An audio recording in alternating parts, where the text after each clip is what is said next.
All right. This case study was actually done by one of our undergrads who was an intern as a sales engineer with this company, Lone Star Ortho. I was so impressed by his work and his presentation that I asked him if I could incorporate it in the course. I was designing this course at the time when I had him as a student, and I said, this falls so perfectly along the lines of what we're talking about in our class. Can I use it as a case study, as something an RMU student did on their internship, and show how sales ties in with the engineering profession? And so his official title was a sales and operations intern. He was a biomedical engineering student. And he actually went down to Texas for this. He was based out of Fort Worth, Texas, worked for a vendor company for Don Joy Orthopedics, a surgical group. And so that they were a vendor for this company. So he worked for represented Lone Star Ortho, whose products were from Don Joy Orthopedics. And so they specialized, the company he worked for specialized in the sale of implants used in total joint arthroplasty, which is joint replacement.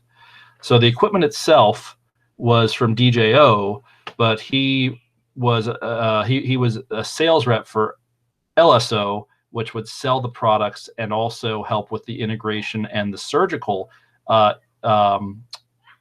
implantation of the technology.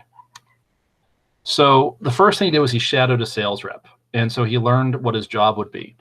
And as a sales rep, you aren't just selling the medical devices that go into joint replacement. You are actually in the surgical suite and participate in the surgery. So the first step was prepare, after they've made the sale, that was only the beginning. So everything we learned about with closing the sale, he had to go a step farther with service and support as the sales engineer. So he would actually prepare and deliver surgical kits. He would assemble all the tools needed for the surgery. So you can see this table that they'd lay out in a sterile room that would have trays of tools and pieces lined up. And he shadowed the sales rep in the operating room for 4 total joint replacement procedures. So he watched a patient get anesthetized and watched the surgeon open up the joint, the knee or the hip or whatever, or shoulder they were replacing, and watched as the sales engineer provided the components one at a time to the doctor or to the surgeon as they performed the surgery. And so this is a little more extensive than a typical sales engineer position. He'd also have to prepare sales reports.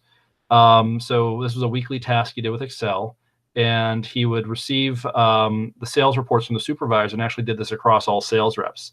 And he divided the sales reports up by sales rep and by group and everything, and generate these sales reports for management. So he did a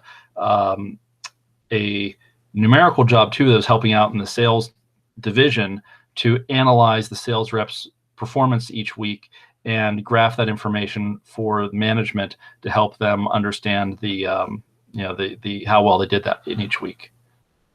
And then he could send that out to the individual recipients and say, okay, here's your sales, here's your sales totals for the week, and here's the general sales information. One thing he put together was something he called the Upper Extremity Competitive Playbook, where this was a major research project he did while he was at RMU before he went to Texas.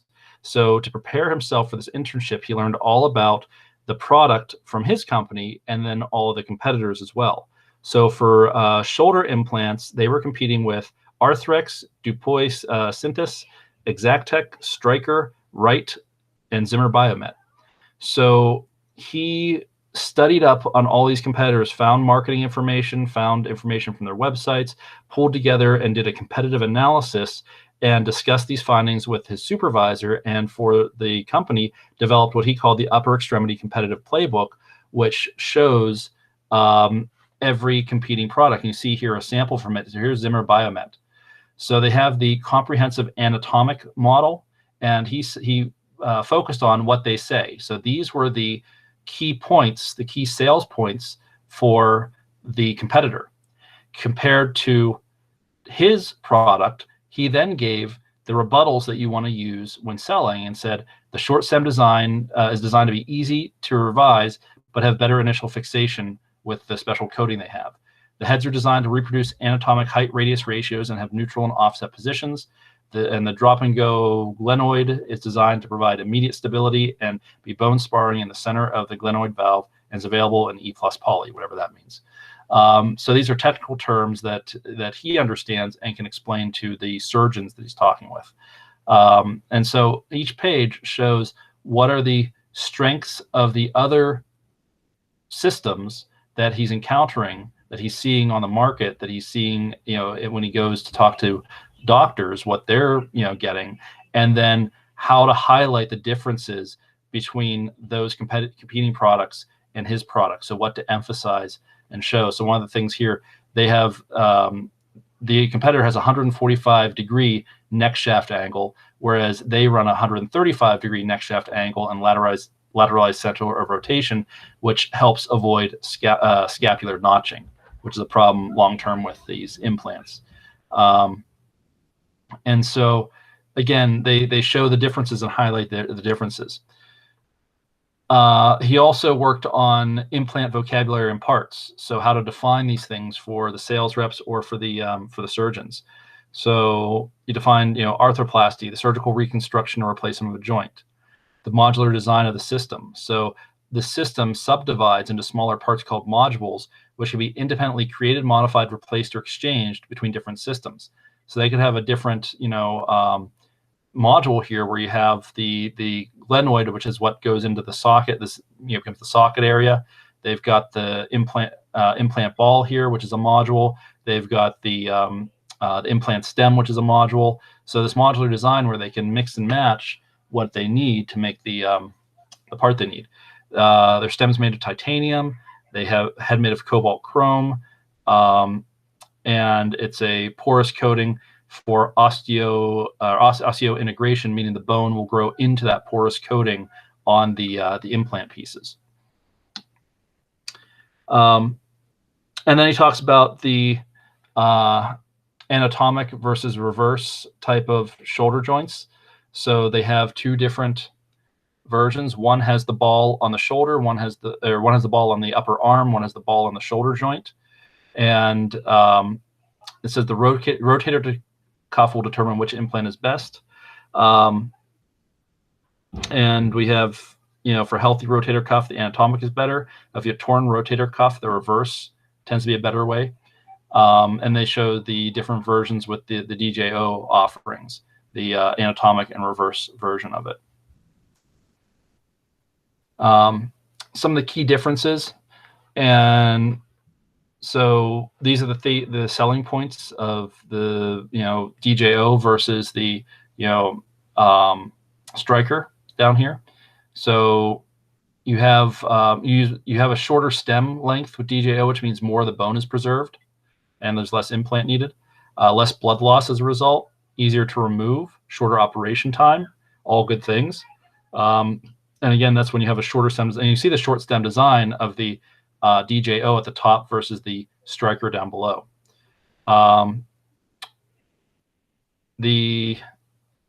see.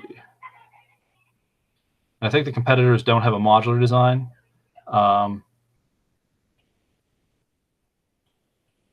And yeah, so he talks about some of the advantages and disadvantages of the modular design there. Some of the key differences for those angles. So the competitors have 145 to 155 degree for the neck shaft angle, whereas they have a 135, and shows the differences here in these angles and how that aligns. And said that and it can explain scapular notching and why that's better. And also they have multiple sizes of the ball that you implant. And they have 10 years of clinical data that they're drawing from for this information, for the longevity and the behavior of the components. And it talks about the preoperative planning they go through with the modeling and the scanning and the customized solutions, the bone graft visualization, 3D printing guides, so they'll 3D print specific guides to help with the drilling locations. So once you get the bone exposed, you can put the guide on, and they'll show you exactly where the holes need to be for the drill, which is a handy thing to have. And so these are all things that were put together by the student. They came up with they did the analysis of the company's product and looked at the competitors' products and assembled all this information about what are the selling points of their product and how to market them versus the competitor. All right, so at this point, I'll pause for the online students to do the discussion questions while we discuss those in person here.